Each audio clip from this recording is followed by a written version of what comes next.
Greetings viewers, welcome to another ETCG1 video. That's right kids, I'm wearing the hat, and that pretty much means that we're not doing a repair video here, we are discussing stuff, and if you'd like to join in that conversation, well, we welcome you to do so. If you're interested in repair videos and you're not interested in the conversation, there'll be a link in the description of my Eric the Car Guy channel. You can go there and watch all the Eric the Car Guy videos you like. But if you wish to stick around and join in the conversation, I welcome you to do so. And hey, how are you? And you know what, if it's your birthday, happy birthday. All right, so what are we going to talk about today? You know, I've done quite a few of these ETCG1 videos now, and I'm not saying I'm running out of topics. In fact, I'd like to say that there's a suggestion box over at my website that you can suggest topics for future videos if you have something you'd like to discuss. Today, I thought I would sort of take a look back. I've been doing Eric the Car Guy now for a solid 5 years, actually coming up on 6. And it's by far and away the best job I've ever had. But it makes me reflect on when I worked every day as a professional technician. And I was thinking about my days as a professional technician as compared to my days now, which are, to be honest, very, very different. And I don't think I'm alone in this, not because of the YouTube thing, but just in general because during the time that, you know, I got out of the day-to-day repair business, was a time when we were sort of in a period of reset, and a lot of people that had jobs lost jobs and have now gone on to other careers. At least that's my hope. So you may be doing something completely different than you were in, like, say 2008, and that's the case with me. But I just wanted to reflect on, you know, especially when I first started in the business. I got my first job, I think it was like 94 or 95 as a professional technician. And that I've said in the past is it was in an independent shop, Bob Matthews Important Domestic Auto Repair, Pittsburgh, Pennsylvania. Love that place. But then I moved to Cincinnati and had to do something different. And at the time when I moved here, what I did was I took my resume. I was still fresh out of school, did very well in school, graduated at the top of my class. And for those of you asking me about getting into the business, I got to tell you, you go to school, you do the best you can, specialize in electrical and diagnostic work, you're not going to have any trouble finding a job, which is what I'm getting to with my experience. I went to one of those roads where they have lots of dealerships, but I just took my resume, actual physical paper resume, we used to do that, and dropped it off at every dealership on that road. You know, and I did it based on where I lived. So I just drove out of where I lived, and I wanted to work close to where I lived. So I just drove out, found all the repair shops and dealerships. It wasn't just dealerships that I applied to, but they were mostly dealerships on that road. Put all my resumes out and came back, and I think I started playing video games. Well, it was only about 4 hours later and the phone began to ring. And I had, by the time that day was done, I think about 4 different job offers, which was incredible. You know, and before this, you have to sort of put this in perspective. Before I became an automotive technician, before I went to school and everything, I was painting houses in Pittsburgh. Now, I really enjoyed it. I really enjoyed the crew that I worked with. Great bunch of guys. Actually, there were just 2 of us, or 3 of us altogether. There were 2 others besides me, and it was a lot of fun. But I don't like heights. And I always found myself up on the top floor because the other 2 guys I was working with were both really good friends from way back. And one of those guys would not climb a ladder for nothing. He wouldn't go above the first floor, period.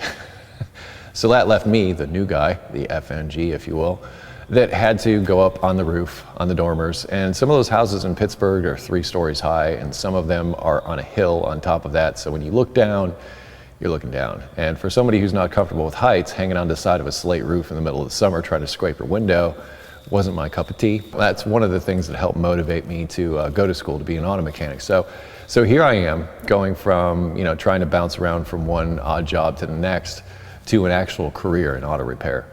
And it was liberating in every single way, especially, like I said, with several different job offers on the table. Well, I went and interviewed with these people, and I actually interviewed with a Cadillac dealership and was thinking about getting in with them.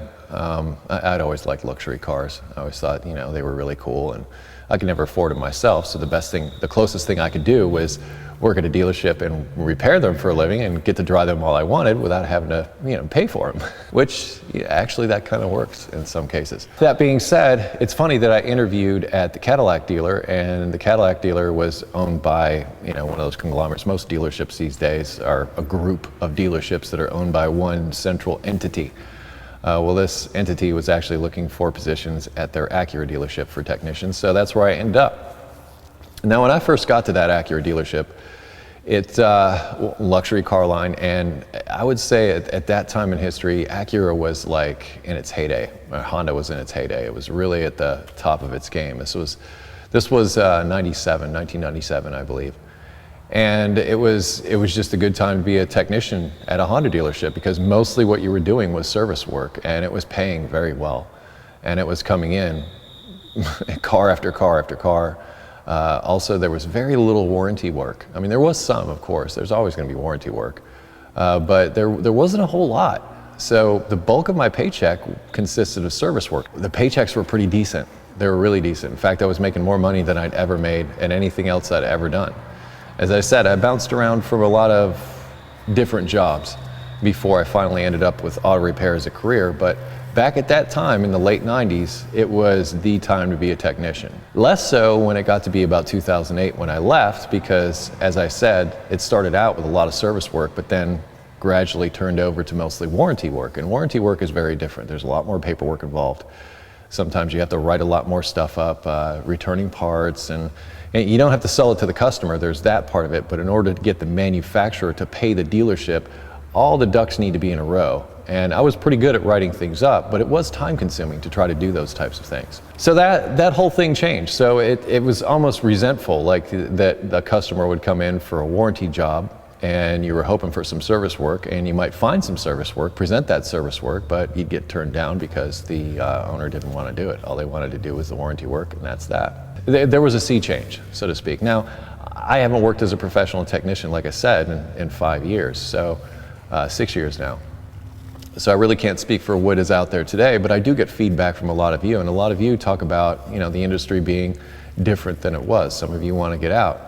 The sad thing is once the older generation gets out and doesn't bring the new generation in, well, everybody's talking about a possible labor shortage when it comes to auto repair going forward, and possibly people going out of business as a result, unable to find good qualified people to do the work. That's for another video, but yeah, that's just my point. My point is for this whole video, it's back in the day. Back in the day, it was freaking awesome to be an automotive technician, I've got to tell you. I was making good money, and occasionally a car would come in, a customer would give up on, and we could buy it from them and use those for our own purposes. And I've done that a few times and had some of those cars that I kept forever and ever. In fact, the Acura Vigor that I drive now is almost a direct result of that.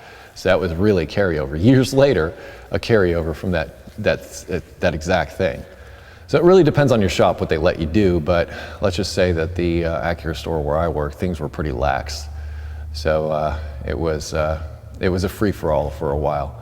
And there were long lunches. Sometimes we'd go and spend, you know, more than an hour at lunch, come back, knock out the rest of the work for the day. Guys were leaving early, including me. That was one of my things. I always wanted to leave early. So I would show up early, work my butt off to try to get everything done so I could get the hell out of there. Didn't always work, and it did create some resentment sometimes, but then I hold up my flag hours and say, look, you know, I did this for you today.